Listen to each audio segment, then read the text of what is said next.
Christmas is coming, and I will be alone this year. So please leave a Christmas greeting that will warm my heart in the comments.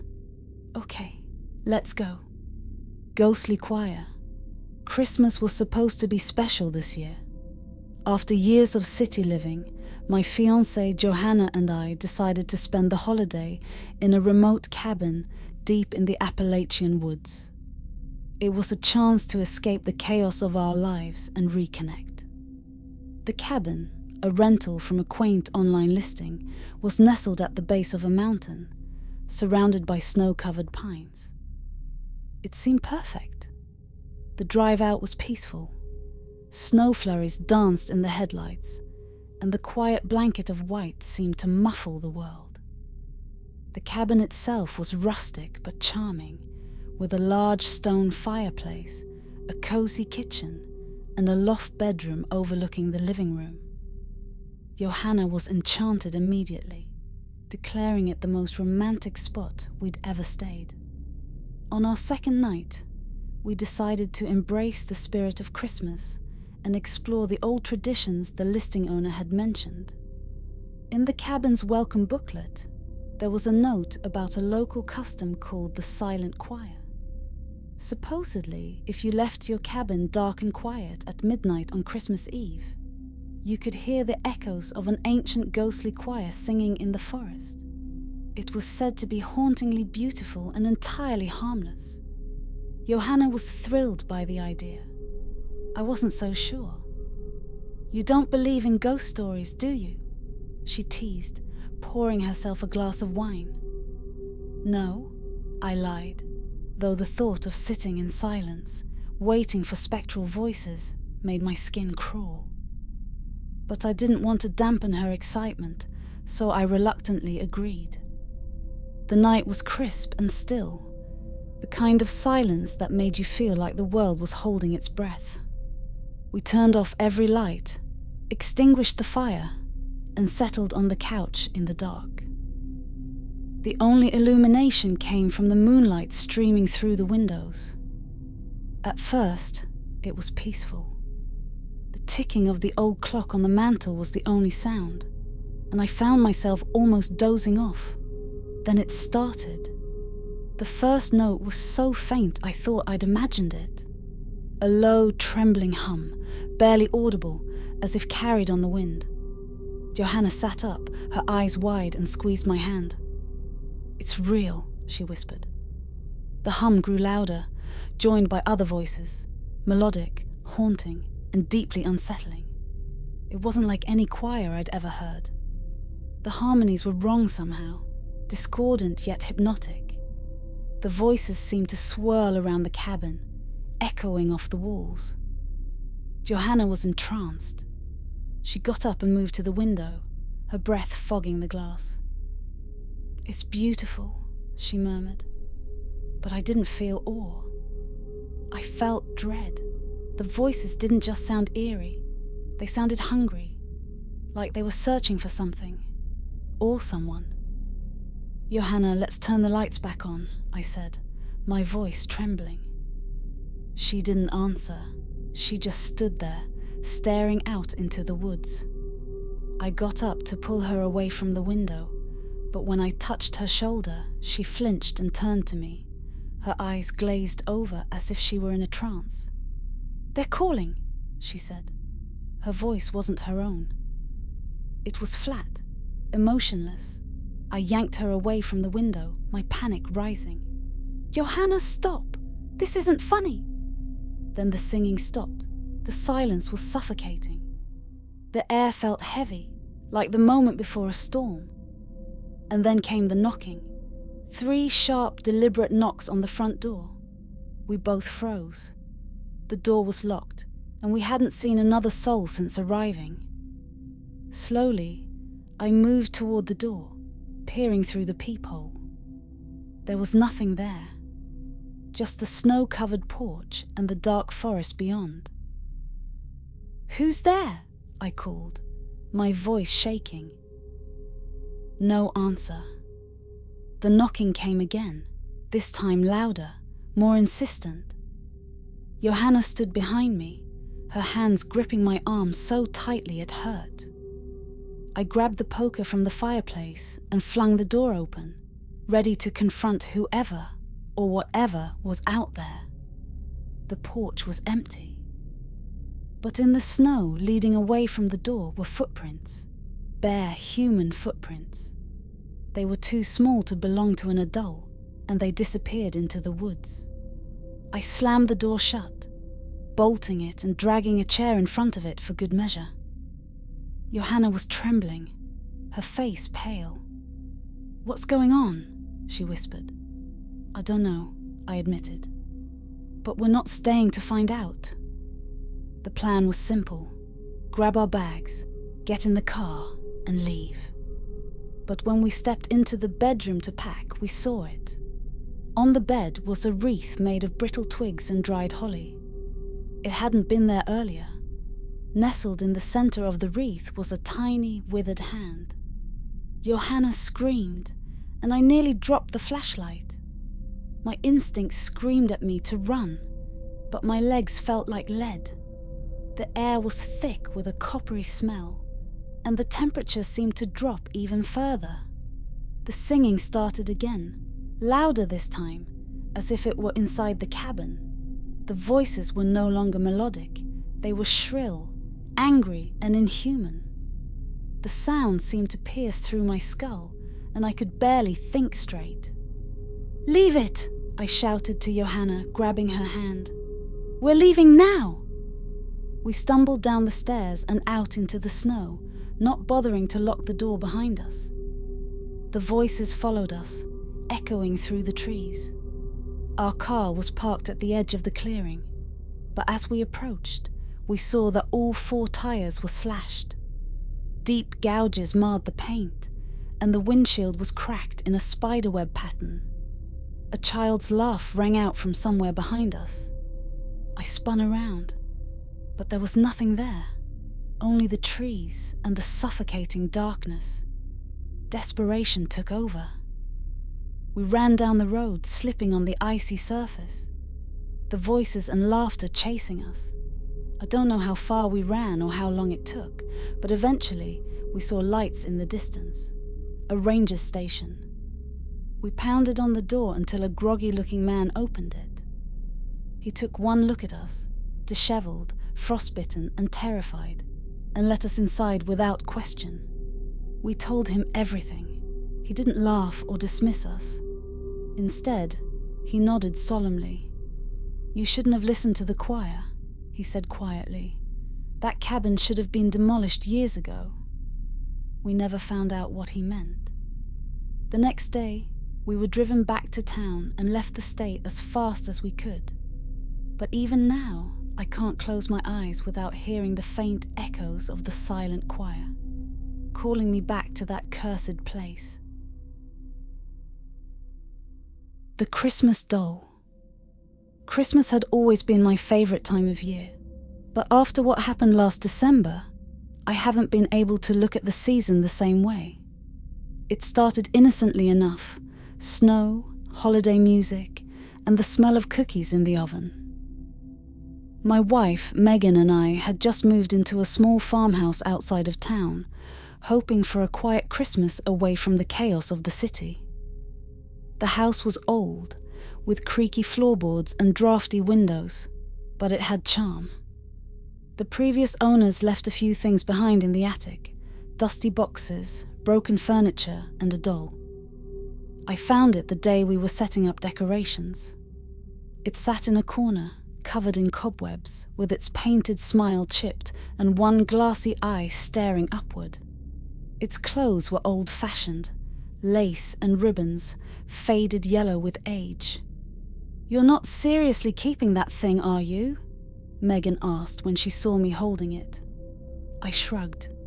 "It's creepy, but it's part of the house. It's kind of interesting." "Interesting? More like nightmare fuel." She shuddered. "Just don't put it anywhere I have to look at it." I set the doll on the mantel above the fireplace, figuring it added to the rustic vibe of the house. But from the moment it was there, strange things began to happen. That night, we heard scratching noises coming from the living room. It sounded like an animal had gotten in. "You think it's a raccoon?" Megan whispered as we crept down the stairs, flashlight in hand. The living room was empty, but the doll had moved. It was no longer sitting upright but slumped over, its head tilted toward the window. "I probably bumped it earlier," I said, trying to sound confident though my stomach churned. Megan didn't look convinced. The next day, things escalated.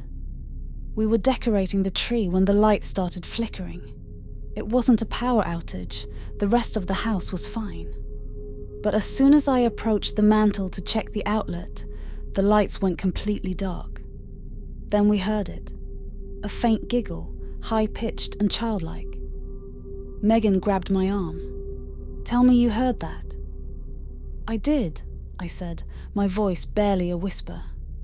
We searched the house but found nothing. Still, the unease lingered. That evening, while we were watching a Christmas movie, a loud crash came from the kitchen. We ran to investigate and found all the cabinets open, dishes shattered on the floor. "It's the doll," Megan said, her face pale. "That's ridiculous," I said, but my words felt hollow. "Get rid of it, Ethan. I'm serious." Reluctantly, I took the doll outside and left it by the trash bin. When I came back in, Megan hugged me, visibly relieved. But later that night, I woke to the sound of footsteps. They were light, almost like a child's, padding down the hallway.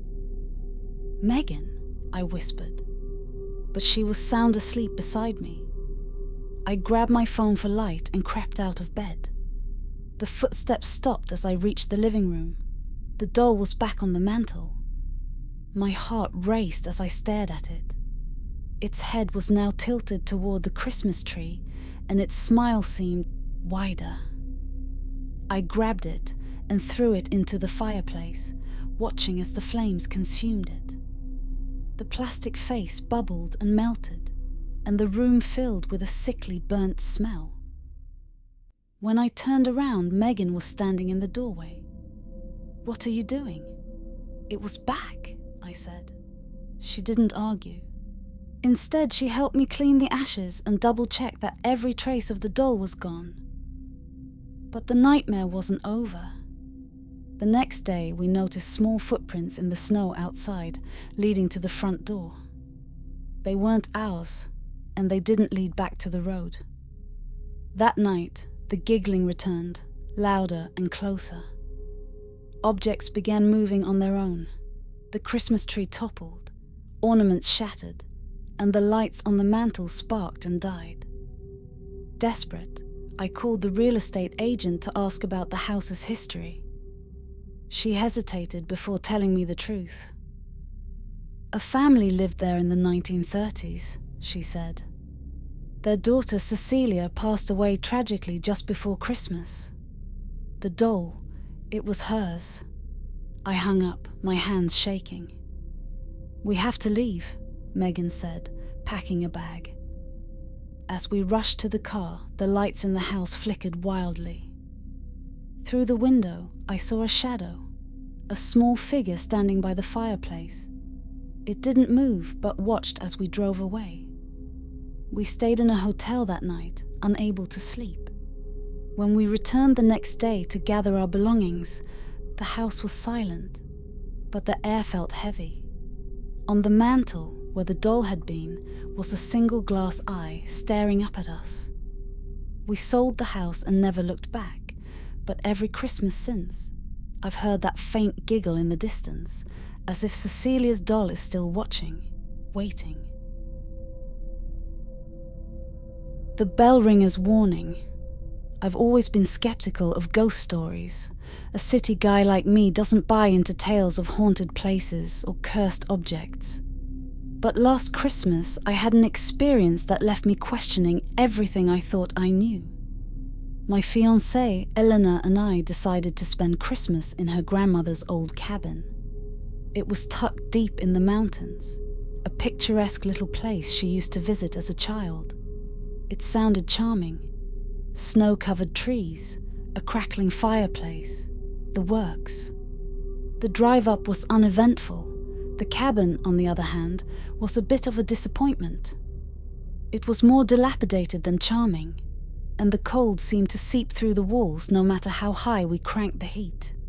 Still, Eleanor was thrilled, so I kept my complaints to myself. The first couple of days passed peacefully. We decorated a small tree, exchanged early gifts, and drank mulled cider by the fire. But on Christmas Eve, things took a turn. It started with the bell. We were sitting in the living room, Eleanor reading a book, while I tried to get the old radio to work, when we heard it. A single, crisp chime, like a handbell being rung outside. Eleanor froze. "Did you hear that?" "Yeah," I said, looking out the frosted window. "Probably just someone caroling or something." She shook her head. "Nobody comes up here. The nearest town is miles away." We listened for a moment, but the sound didn't come again. I shrugged it off, but Eleanor seemed unsettled. That night, as we lay in bed, the bell rang again. This time it was closer. I got up to check, pulling on a jacket and boots before stepping out into the freezing night. The snow crunched underfoot as I walked around the cabin, my breath fogging in the air. There was no one there. When I came back inside, Eleanor was sitting up in bed, her face pale. "Jake, I heard footsteps," she whispered. I tried to reassure her, but my own nerves were starting to fray. The next morning, Christmas Day, we found footprints in the snow outside the cabin. They were small, like a child's, and they circled the house in tight, erratic loops. "What kind of kid would be out here in the middle of nowhere?" I muttered. Elena didn't answer. As the day wore on, the atmosphere in the cabin grew heavier. The fire wouldn't stay lit, no matter how much wood I threw on it, and the old grandfather clock in the corner stopped ticking. That evening, the bell rang again, louder this time. It sounded like it was coming from inside the cabin.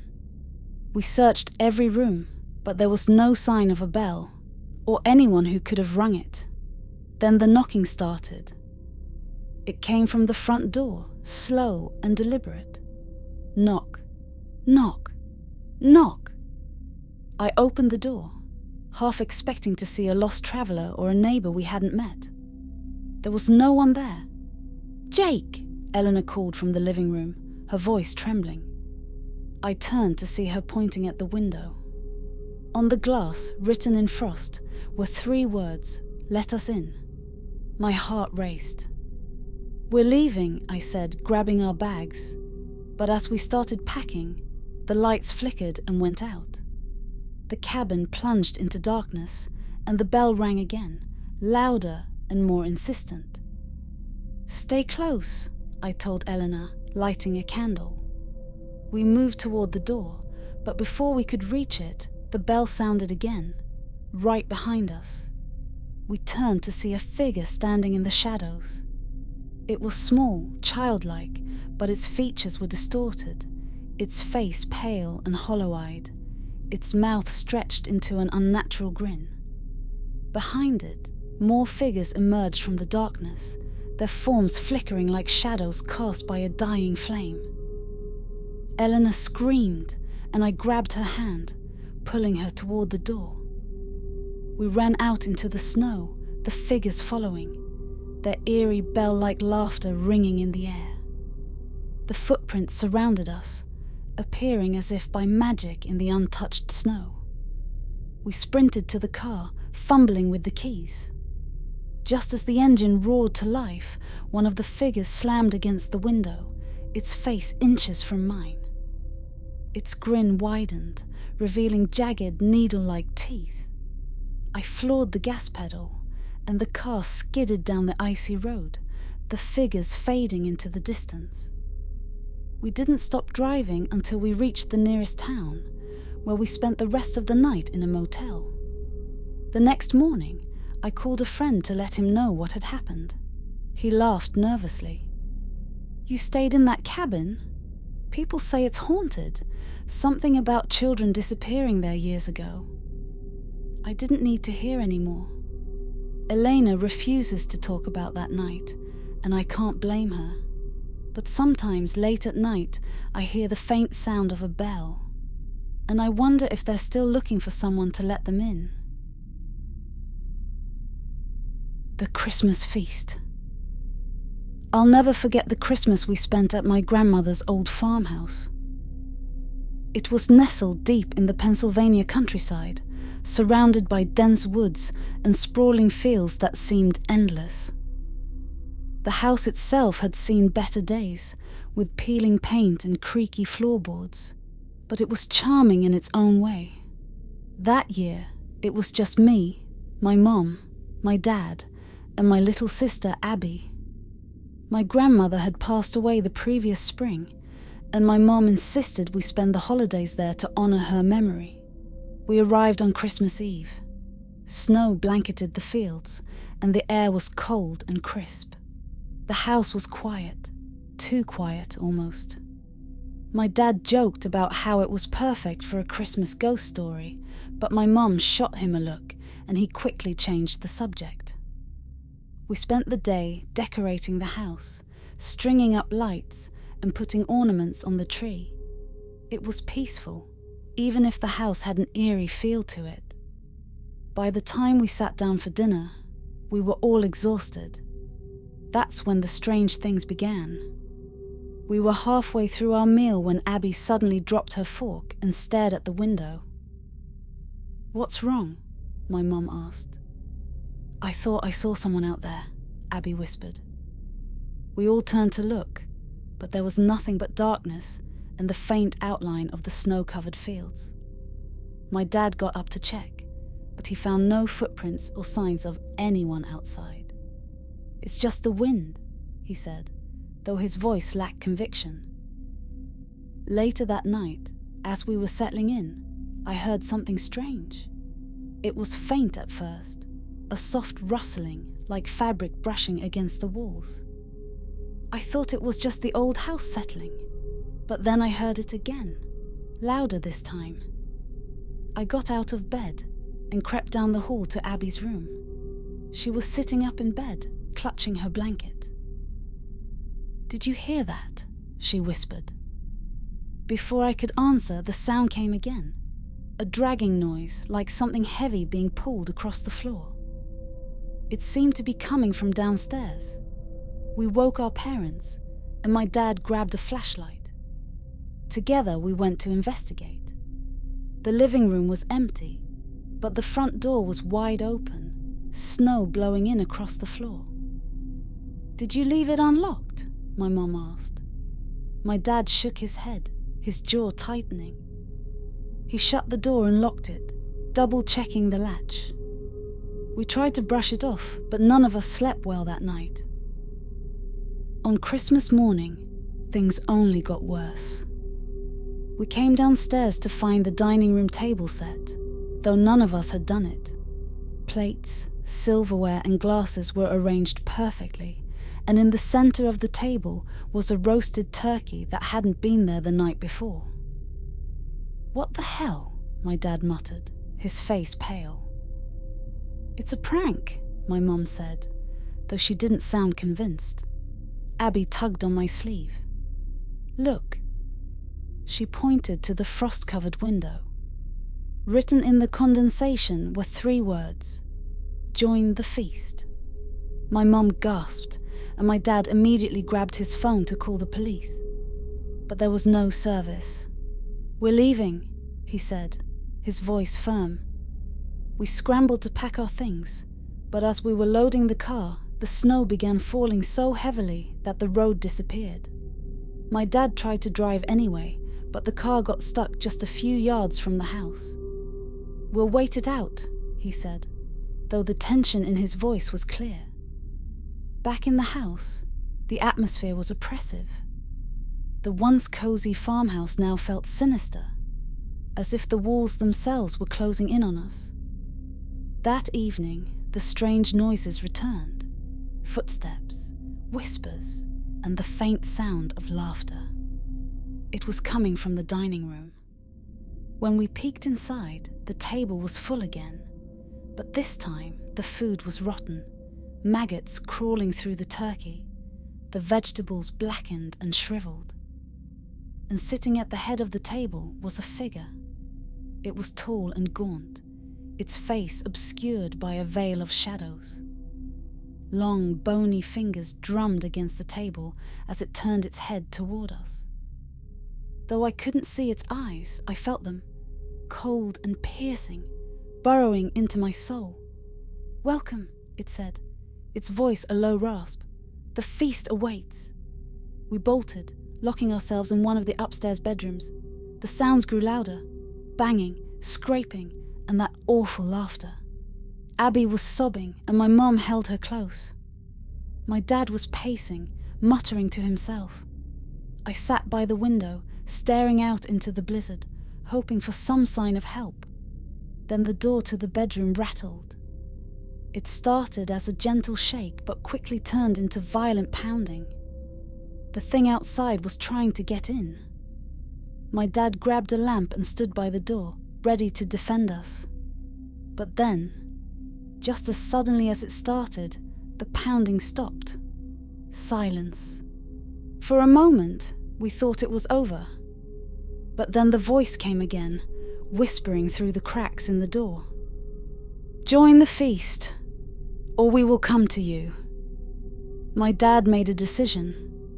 He told us to stay put while he confronted whatever was in the house. We begged him not to go, but he wouldn't listen. We waited, huddled together, as the sounds grew fainter. Hours passed, but he didn't return. When the storm finally let up, my mum decided we couldn't wait any longer. We carefully made our way downstairs, calling for my dad. The dining room was empty. The table was gone, and the house was eerily silent. But on the front door, written in blood, were the same 3 words: "Join the feast." We never found my dad. To this day, I don't know what happened in that house. But every Christmas, I hear his voice in my dreams, whispering the same haunting phrase: "Join the feast." The silent choir. Christmas had always been a magical time for my family. This year, my wife Annika and I decided to escape the chaos of city life and rent a secluded cabin deep in the snow-covered mountains. It was supposed to be a peaceful getaway, a chance to reconnect, surrounded by nature's silence and the twinkle of holiday lights. The cabin was perfect. It was small but cozy, with a wood-burning fireplace and large windows that framed the snow-dusted pines outside.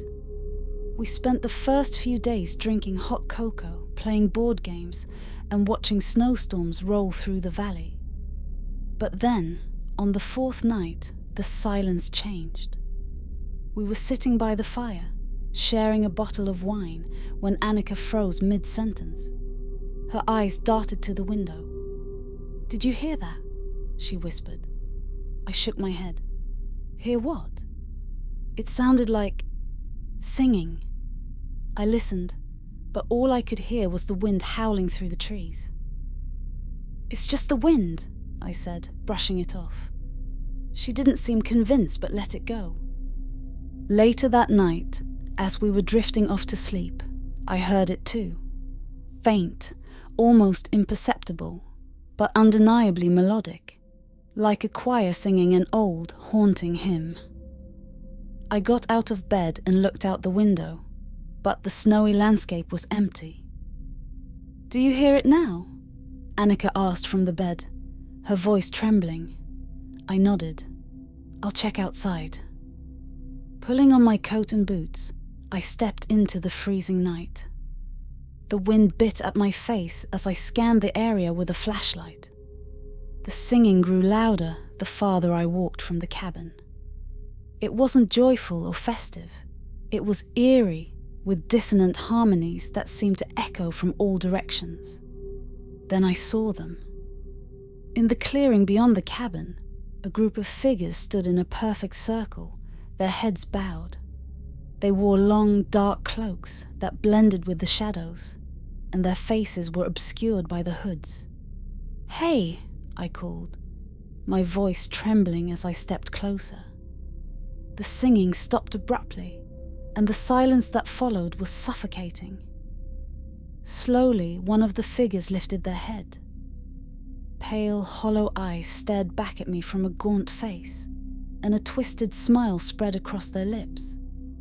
I stumbled backward, nearly slipping on the ice, and ran back to the cabin. When I burst inside, Annika was sitting up in bed, her face pale. "What happened? What did you see?" "There's a group of people out there," I said, locking the door and pulling the curtains shut. "People? Out here? They're not normal. I don't know what they are, but we need to leave." We grabbed our bags and ran to the car, but when I turned the key, nothing happened. The engine wouldn't start, and the headlights wouldn't turn on. "That's impossible," I muttered, trying again and again, but the car was dead. Then the singing started again, louder this time, and much closer. Annika clutched my arm. "They're coming." We rushed back inside, bolting the door and barricading it with furniture. The singing grew deafening, filling every corner of the cabin, as if the walls themselves were vibrating with the sound. Then came the knocking. It started softly, a gentle tap on the windows, the walls, the door. But it quickly escalated, turning into heavy rhythmic pounding. Annika was crying now, clutching a kitchen knife as we huddled in the corner. "What do they want?" "I don't know," I said, my voice shaking. The pounding suddenly stopped, and the silence was worse than the noise. Then, one by one, the lights in the cabin flickered and went out. In the pitch darkness, we heard footsteps, slow, deliberate, circling us. My flashlight was on the table across the room, but I was too terrified to move. And then, the whispering started. It wasn't in English. The voices spoke in a guttural, ancient language that made my skin crawl. I felt a cold breath on the back of my neck and turned, but there was nothing there. The flashlight suddenly rolled off the table, its beam flickering as it hit the floor. For a brief moment, it illuminated the corner of the room, and I saw one of them standing there. A tall, skeletal figure with hollow eyes and a wide, gaping mouth. Annika screamed, and the figure lunged. I grabbed the flashlight and swung it wildly, but it passed through the figure as if it were made of smoke. It dissipated, but the room was now full of them, their twisted faces and claw-like hands reaching for us. "Run!" I shouted, dragging Annika toward the back door. We bolted into the snow, the icy wind cutting through our thin clothes. The singing followed us, growing louder and more frenzied. We didn't stop running until we reached the main road, where a lone car was parked with its headlights on. The driver, an older man with a thick accent, opened the door and motioned for us to get in. "You shouldn't be here," he said as we sped away. "What are they?" I asked, still shaking. He glanced at me, his face grave. "They're the silent choir. They appear every few decades, always near Christmas, always in these mountains. No one knows what they are, but once you hear their song, they don't stop until they take someone." We never returned to that cabin, and I still can't listen to Christmas carols without hearing the haunting melody of the silent choir. It's a sound that will stay with me forever, a reminder that some songs are better left unheard. The Bells of Solitude. Christmas is supposed to be a time for celebration, for family and warmth. I thought that spending the holidays alone this year would be peaceful, a way to reset after a chaotic year. I had no idea how horribly wrong I was. I'd rented a small historic church in the middle of nowhere. It wasn't a functioning church anymore, just a picturesque property converted into a rustic holiday retreat. The stone building sat atop a snowy hill, surrounded by dense woods, and was advertised as serene, remote, and cozy. Its defining feature was its bell tower, which hadn't rung in over 50 years. The idea of spending Christmas in an old church seemed charming, almost magical. I didn't realize it would also be horrifying. When I arrived, the place was stunning. The snow fell in soft flurries, blanketing the ground. Inside, the church was modestly furnished, with warm wooden beams and a fireplace that crackled invitingly. There were still some relics of its past life: an empty altar, stained glass windows depicting biblical scenes, and a wrought iron bell pull hanging from the ceiling near the entrance. The bell rope swayed slightly, though there was no draft. I ignored it. The first day was uneventful. I spent my time reading, sipping hot cocoa, and marveling at how isolated I was. There were no neighbors, no distant highways, and no light pollution, just the vast, quiet wilderness. By evening, the snow had turned heavier, and I decided to call it an early night. I had just drifted off to sleep when I heard it. A single, low chime. The bell. It startled me awake, my heart racing. I sat up in bed, straining to listen. The silence was deafening. I told myself I was imagining things, perhaps a trick of the wind. The bell tower was old after all. But then it rang again. This time, it was louder, reverberating through the church with a low, mournful tone. I could feel the vibration in my chest. I grabbed my flashlight and went to investigate, trying to suppress the growing dread in my stomach. The rope was still swaying gently when I reached it, but the air around me was heavy and still. My flashlight beam caught nothing unusual, and when I shone it up toward the bell, I could barely see its outline in the darkness above. I convinced myself it was just the storm outside, somehow jostling the mechanism, and went back to bed. The next day was quiet again. I kept busy to distract myself, but the unease from the night before lingered. It didn't help that the snow had completely buried the road leading to the church. I was officially snowed in. That night, as I sat by the fire, I heard footsteps above me, heavy, deliberate steps. I froze, gripping the arm of the chair. The bell tower. Someone, or something, was up there. "Hello?" I called out, my voice trembling. The footsteps stopped. Then, after a moment, they began descending the staircase from the tower. The stairs were just behind the door to the bell tower, and they groaned under the weight of each step. My breath hitched as I stared at the door, expecting it to burst open at any moment. But the steps stopped just on the other side.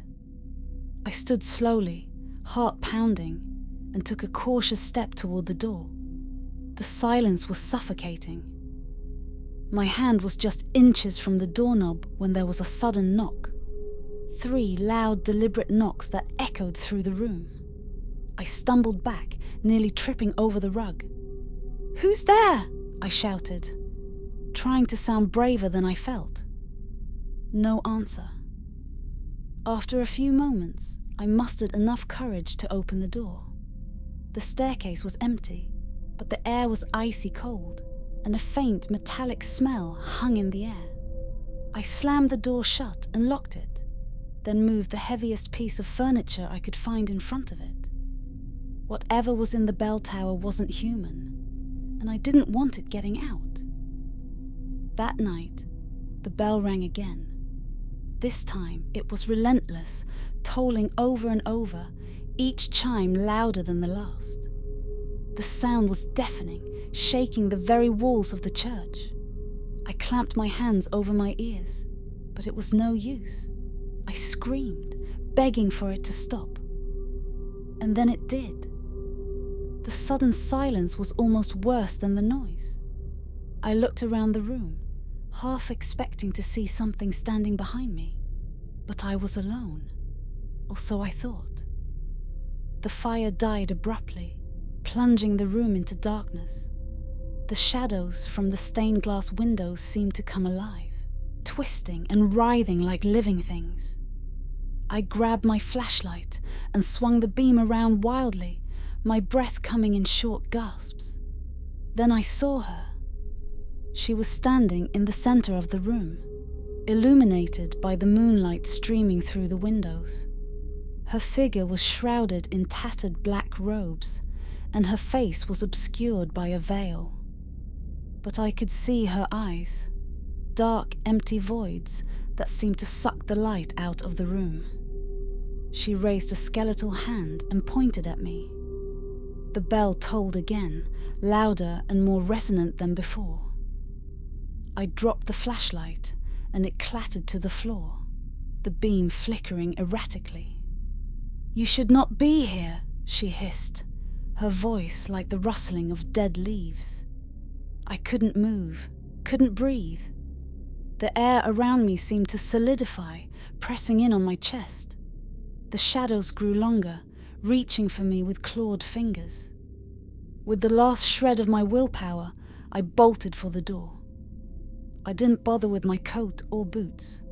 I just ran out into the snow, the cold biting into my skin. Behind me, the bell continued to toll, its sound following me into the woods. I don't know how far I ran or how I found my way back to civilization. When I finally collapsed at a gas station, covered in snow and shaking uncontrollably, I could barely form a coherent sentence to explain what had happened. I never went back to that church. I don't even know if it's still standing. But sometimes, on cold winter nights, I swear I can hear the faint sound of a bell ringing in the distance. And I know she's still there, waiting for the next foolish soul to wander into her domain. The Christmas haunting. I never thought Christmas could be terrifying. Growing up, it was always my favorite holiday. Twinkling lights, warm fires, and endless laughter. But last year changed everything. It's the reason I haven't been able to enjoy the season since. It started when my boyfriend Ian and I decided to rent a cabin in the mountains for Christmas. It was our first holiday together as a couple, and we wanted it to be special. Ian found a quaint, old-fashioned cabin on a remote property that looked like something out of a Christmas postcard. Snow blanketed the trees, the air was crisp, and the cabin had a stone fireplace that seemed perfect for cozy nights. We arrived on Christmas Eve just as the sun was setting. The owner, a grizzled older man named Walter, handed us the keys and warned us about the weather. "Storm's coming," he said, his voice rough. "Might want to hunker down. Roads will be impossible by morning." We assured him we'd be fine and unpacked quickly, eager to start our holiday. The first couple of hours were peaceful. We cooked dinner, sipped hot cocoa by the fire, and even managed to string up some lights we'd brought along. But as the night wore on, things started to feel off. It began with the cold. No matter how high we turned up the heat or how many logs we threw on the fire, the cabin seemed to get colder by the minute. Ian checked the thermostat and found nothing wrong, but the chill persisted. Then came the noises. At first it was subtle, creaks and groans that we chalked up to the old wooden beams settling. But around midnight, we heard something that made my blood run cold. Footsteps on the roof. Ian laughed it off, joking about Santa coming early, but I could tell he was uneasy. He grabbed a flashlight and headed outside to check, leaving me alone in the cabin. I sat by the fire, listening intently. The wind howled outside, and the snow started to fall heavier, tapping against the windows like tiny fingers. When Ian returned, his face was pale. "There's nothing up there," he said, brushing snow off his jacket. "But I swear I saw footprints in the snow leading to the cabin. They stopped just outside the door." I felt a chill run down my spine. "Maybe it was Walter," I suggested, though I didn't believe it myself. Ian shook his head. He'd have no reason to come back here. And besides, the footprints were barefoot. We locked the doors and tried to go to bed, but sleep didn't come easily. Around 2 a.m., I woke up to a faint sound, a soft humming like someone singing a lullaby. I shook Ian awake, and we both sat there, listening. The sound was coming from the living room. "Stay here," Ian whispered, grabbing his phone as a makeshift flashlight. I didn't want to be left alone, but I was too scared to argue. He crept out of the room, and I sat there in the darkness, my heart pounding. A few minutes later, I heard Ian scream. I bolted out of bed and ran to the living room. Ian was standing by the fireplace, his face as white as the snow outside. The humming had stopped, but the fire, which had been out when we went to bed, was now roaring, flames crackling and dancing wildly. "Look," Ian said, pointing to the mantel. There, written in the soot above the fireplace, were the words, "You're not alone." We packed our things immediately, but when we tried to leave, the snowstorm had completely blocked the driveway. The wind howled like a living thing, and the snow seemed almost alive, swirling and shifting to trap us. Reluctantly, we went back inside and locked the doors again. Neither of us said much, but the fear was palpable. That's when the knocking started. It was slow and deliberate, coming from the front door. Ian grabbed a fireplace poker and motioned for me to stay back. "Who's there?" he called, his voice trembling. The knocking stopped. For a moment, everything was silent. Then the sound came again, this time from the window. We turned and saw a figure standing just outside the glass. It was tall and impossibly thin, with long bony fingers that it pressed against the window pane. Its face was obscured by the snow, but its eyes, they glowed a faint, sickly yellow. Ian lunged forward, pulling the curtains closed. "We're calling for help," he said, fumbling with his phone. But there was no signal. The knocking continued, moving from window to window, then to the walls, as if the thing was circling the cabin. At one point, it even sounded like it was on the roof again. Desperate, we huddled by the fire, trying to come up with a plan. Then we heard it, the front door creaking open. Ian and I froze. Slowly, the door swung inward, revealing the snow-covered night beyond. The figure was gone, but the footprints, those same barefoot prints, led from the door to the fireplace. And in the middle of the room stood a gift-wrapped box. "Don't touch it," I whispered, but Ian was already moving toward it. He picked it up carefully, as if it might explode, and peeled back the paper. Inside was a single object, a cracked porcelain doll, its face twisted into a grotesque grin. As soon as he touched it, the flames in the fireplace flared violently, almost swallowing the room in heat and light. The humming returned, louder now, almost deafening. We ran back to the bedroom, barricading the door with furniture. The knocking returned, more frantic this time, as if dozens of hands were pounding on the walls, and then silence. When we finally emerged, the cabin was empty. The snow had stopped, and the morning light was breaking through the trees. But the words above the fireplace had changed. "You can't hide."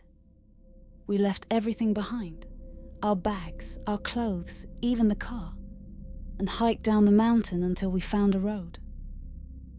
I don't know what we encountered in that cabin, but I know one thing for sure.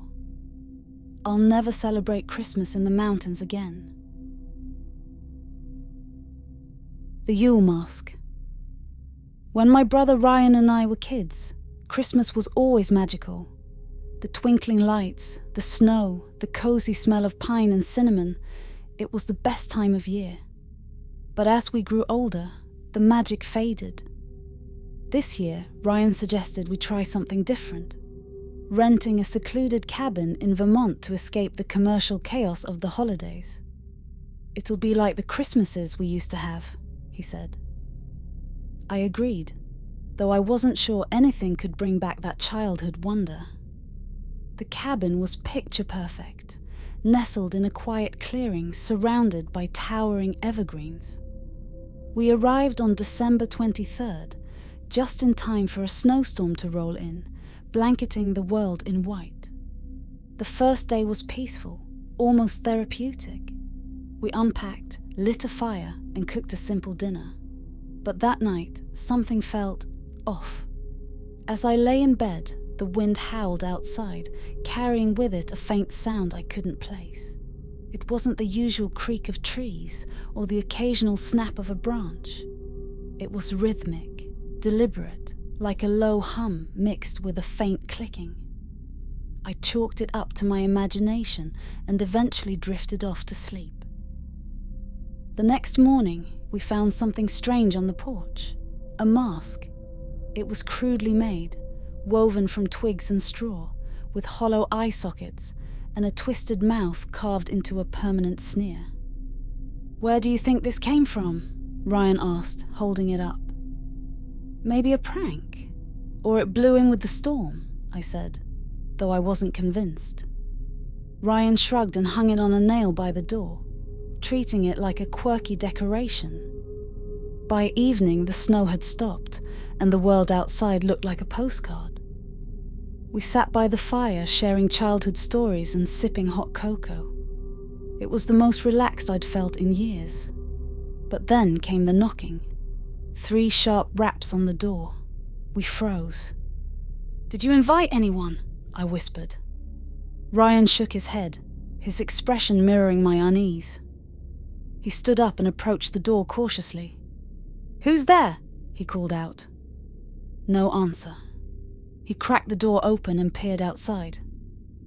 "There's no one here," he said, closing the door and bolting it shut. But when he turned back to me, his face went pale. The mask was no longer on the wall. It was lying on the floor, face up, directly in the middle of the room. "That's not funny," I said, my voice trembling. "I didn't touch it," Ryan replied, his tone defensive. We put the mask back on the nail, this time securing it with a piece of string. We tried to laugh it off, convincing ourselves it must have fallen somehow. That night, the knocking returned, louder and more insistent. We didn't answer it. Instead, we huddled by the fire, pretending we couldn't hear the noise. The knocking eventually stopped, but neither of us slept. The next morning, I woke to find the mask back on the floor, but this time, it was wet, soaked through as if it had been left out in the snow. "What the hell is going on?" Ryan muttered, his voice cracking. "I don't know, but we need to leave," I said. We packed our bags and tried to start the car, but the engine wouldn't turn over. The snow had buried the road so deep it was impossible to drive out, even if the car had started. We were stuck. By nightfall, the unease in the cabin had turned to outright fear. The fire wouldn't stay lit, no matter how much wood we added. The air grew icy, our breath visible as we sat in silence. Then, the humming began.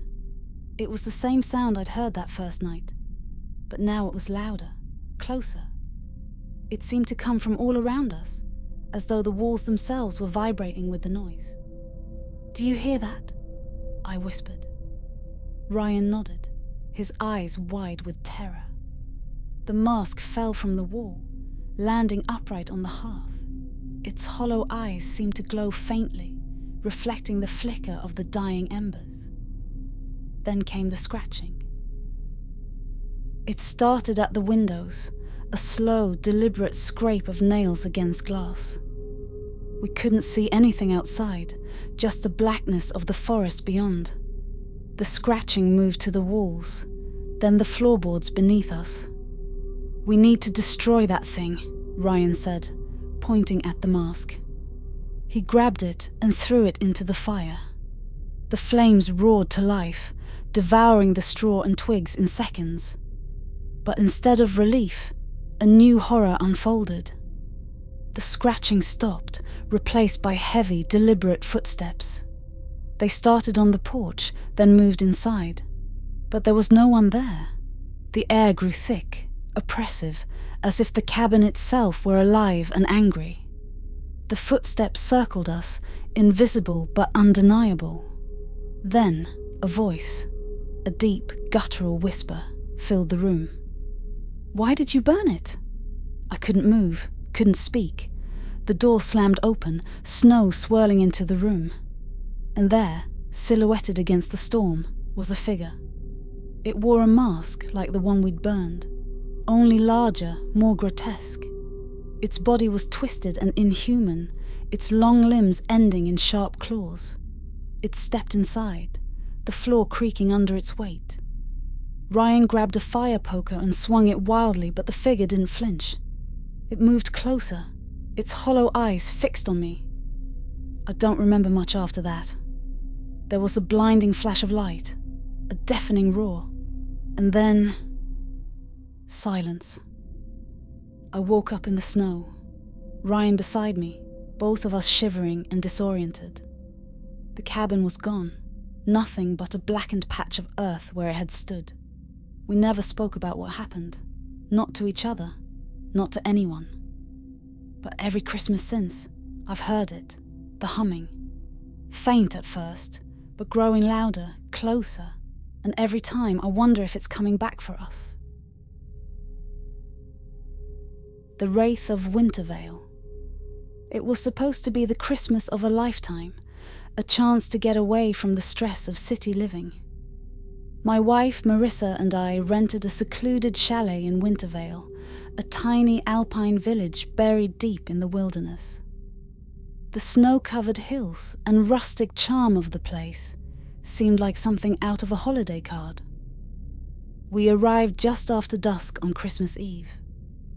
The drive had been grueling, icy roads, twisting mountain passes. But when we stepped out of the car, the air was crisp, the snow pristine, and everything looked peaceful. The chalet was a charming wooden structure with red shutters and a steep, snow-dusted roof. It even had a wreath on the door. "This is perfect," Marissa said as we stepped inside. The place smelled of cedar and cinnamon. A crackling fireplace dominated the living room, and the windows framed a breathtaking view of the snowy woods. We spent the evening settling in, decorating the small artificial tree we'd brought, and sipping mulled wine by the fire. For a while, it felt like we'd left all our worries behind. But that night, as we lay in bed, something felt off. I woke up around midnight to an odd noise. It was faint at first, a soft scraping sound, like nails against wood. I sat up, listening, but the noise stopped. Marissa was sound asleep, her breathing steady. I told myself it was just a branch against the side of the house and went back to sleep. The next morning, we found footprints in the snow outside the chalet. "What animal has feet that big?" Marissa asked, staring at the tracks. The prints were enormous, far too large to be human, and they had claw marks at the tips. They circled the house, disappearing into the dense forest. "Maybe a bear," I suggested, though even as I said it, I knew it wasn't right. Marissa shrugged it off, but the unease stayed with me all day. That evening, As the sun dipped below the horizon, the storm started. The wind howled, and snow fell in thick, relentless sheets, burying the tracks from the morning. We lit candles, made cocoa, and tried to keep the atmosphere festive. Then came the knocking. At first it was subtle, a faint tap-tap-tap on the front door. Marissa and I exchanged uneasy glances. "Do you think someone's out there?" she asked. "In this storm?" "No way," I said, though I didn't believe my own words. The knocking grew louder, more insistent. I grabbed a flashlight and edged toward the door, Marissa close behind me. My hand shook as I turned the handle. When I opened the door, the icy wind nearly knocked me back. But there was no one there. Just as I was about to close the door, I saw something. A shadowy figure stood at the edge of the forest, just barely visible through the swirling snow. It was tall, impossibly so, and its outline was distorted, almost as if it were flickering like a dying candle. "Hello?" I called, my voice cracking. The figure didn't move. It just stood there watching. I slammed the door and locked it, my heart racing. "What was it?" Marissa asked, her voice trembling. "I don't know," I admitted, "but I think we should stay inside." The knocking didn't stop. It came from the windows, the walls, even the roof. The sound was maddening, relentless, as if the chalet itself were under siege. Then the power went out. The darkness was suffocating, the only light coming from the dying embers in the fireplace. We huddled together, Max growling at the door, and then we heard it. A voice, low and guttural, whispering in a language I didn't recognize. It was coming from inside the chalet. I shone the flashlight around the room, but there was no one there. The voice grew louder, more insistent, until it felt like it was echoing inside my skull. "Who's there?" I shouted, my voice trembling. The whispering stopped, but then came the footsteps. Heavy, deliberate footsteps, moving slowly down the hall toward us. Marissa clutched my arm, her nails digging into my skin. "Do something!" she hissed. I grabbed the fireplace poker and stepped into the hall, the flashlight beam cutting through the darkness. The footsteps stopped. "Show yourself!" I shouted, my voice echoing. And then I saw it. The figure from the forest stood at the end of the hall. Its face was hidden by a hood, but its eyes glowed an unnatural, piercing blue. Its hand, long and clawed, reached out toward me. "Leave!" it rasped, its voice a chilling growl. I stumbled backward, nearly dropping the flashlight. "We're leaving!" I shouted, grabbing Marissa's hand. We fled into the storm, not even bothering to grab our things. The wind howled around us, and the snow blinded us, but we didn't stop running until we reached the car. As we drove away, I looked back at the chalet. The figure stood in the doorway watching us, its glowing eyes burning through the snow. We never spoke about what happened that night, and we never returned to Wintervale. But every Christmas I think about that shadowy figure, its guttural voice, and those glowing eyes. Some places, I've learned, are not meant to be visited. The Christmas Watcher. Last December, Emma and I rented a small, charming cabin in the woods of Vermont for a quiet Christmas getaway. We wanted to escape the stress of the city and spend a week in nature. Snow had already transformed the landscape into a winter postcard, and the isolation felt romantic. The cabin sat at the end of a long, unpaved road, surrounded by towering evergreens. Inside it was cozy, with rustic wooden beams, a stone fireplace, and a large bay window overlooking the forest. The first 2 days were everything we had hoped for. Lazy mornings with coffee, long walks in the woods, and quiet nights playing board games by the fire. On the third night, we sat curled up on the couch, watching a Christmas movie as the snow fell steadily outside. The only light came from the fire and the soft glow of the tiny Christmas tree we'd brought with us. It was around 11 p.m. when Emma suddenly froze. "Did you see that?" she whispered, her eyes fixed on the bay window. I followed her gaze, but saw nothing but darkness and the faint reflection of the room in the glass. "See what?" I asked, trying to keep my voice steady. She hesitated, then shook her head. I thought, never mind. I brushed it off as a trick of the light or her imagination, but she seemed uneasy for the rest of the night. The next morning, I went outside to chop some wood while Emma prepared breakfast. The snow had stopped, and the air was crisp and biting. As I gathered logs near the cabin, something caught my attention. A set of footprints in the snow. They weren't mine or Emma's. They were far too large, the stride uneven. They came from the woods and led directly to the bay window before disappearing back into the trees. A chill ran down my spine. "Emma!" I called, my voice shaky. She came to the door, wiping her hands on a dish towel. "What's wrong?" I pointed to the tracks. "Someone was outside last night, right by the window." Her face paled. "You're sure those weren't here yesterday?" "I'm sure," I said firmly. We agreed to keep the doors locked and stay alert, but we tried not to let it ruin our trip.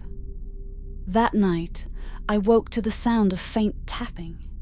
At first, I thought it was a branch against the window, but as I listened, the taps grew more deliberate. I nudged Emma awake. "Do you hear that?" I whispered. She blinked groggily, then froze as the tapping continued. "Someone's at the window," she breathed. I grabbed the fireplace poker and crept into the living room. The tapping stopped as soon as I entered. The bay window revealed nothing but darkness, but I couldn't shake the feeling that something, or someone, was out there, watching. The next morning, I found more footprints, circling the cabin this time. By now, Emma was terrified. "We need to leave," she said, her voice trembling. "We'll leave tomorrow," I promised. "Let's just get through tonight." That evening, a heavy snowstorm rolled in, burying the car under a fresh layer of powder. Even if we'd wanted to leave, the roads were impassable. As night fell, the atmosphere in the cabin grew tense. Every creak of the wood, every gust of wind made us jump. Around midnight, the tapping returned, louder this time. Emma clutched my arm, her nails digging into my skin. "Don't go out there," she begged. "I'm not," I assured her, though my heart was racing. Suddenly, the tapping stopped, replaced by the sound of footsteps on the porch. They were heavy, deliberate, and they stopped right in front of the door. Then came the knock. It was slow and deliberate, each rap echoing through the silent cabin. "Who's there?" I called, trying to sound braver than I felt. No answer. I moved to the peephole, but all I could see was darkness. Then the doorknob began to turn. I grabbed the poker, ready to defend us, but the door didn't open. The knob jiggled violently for a moment before going still. We spent the rest of the night huddled in the bedroom, too scared to sleep. When dawn finally came, we packed our things and prepared to leave, storm or no storm. But as I loaded the car, I noticed something carved into the wooden door. It was a single word, soon. We never did find out who, or what, was out there. But sometimes late at night, I think about the sound of those footsteps, the slow, deliberate knock, and the word left behind. And I wonder if someday they'll keep their promise. Thank you for listening. Bloody subscribe. and I wish you a scary Christmas. Good night.